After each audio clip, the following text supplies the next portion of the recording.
Prophecy isn't mystical, it is logistical.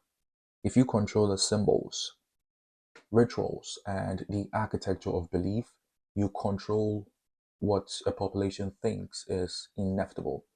And the institutions that master this win before the game even starts. Every powerful group in history understood one thing very well. The future is not predicted, it is constructed, not with spreadsheets, not with think tank PDFs, but with myth architecture. That is the physical and mimetic infrastructure that makes a chosen future feel preordained. Now, let me break it down. That is the operating model. One, the media engine, which is narrative as scaffolding. Groups build broadcast ecosystems that repeat one idea until it becomes cultural gravity, not persuasion, but gravitational pull. If you can narrativize, that's the word, if you can narrativize the future, people will walk toward it voluntarily. That is why major institutions invest heavily in predictive storytelling, talk about future threat scenarios, emerging trend documentaries, strategic forecasting reports. Prediction becomes permission, permission becomes policy. Now, two, architecture as symbolic hardware. Walk into any capital city. You are not just seeing buildings, you are seeing ritual installations, monuments, plazas, flag corridors, hyper visible institutions, spatial cues that reinforce a single message. This is the center.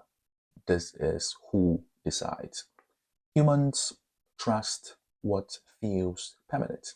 Three, ritual. That is the firmware that maintains belief. Now, every institution runs rituals, investor summits, defense briefings, parliamentary openings, academic convocations. These aren't ceremonies, they are synchronization protocols.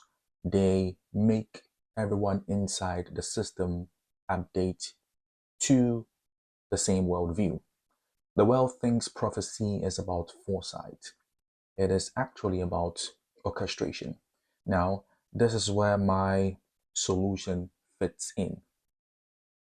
A part of my work sits at the intersection of myth analysis, mimetic engineering, and influence architecture.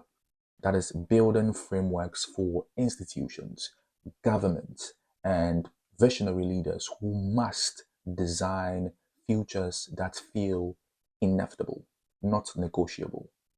If you want to build a future the world can't resist, you need someone who understands the entire stack, the symbols, the signals, the stories, the structures, and the systems. Share this with your network because I know it is helpful.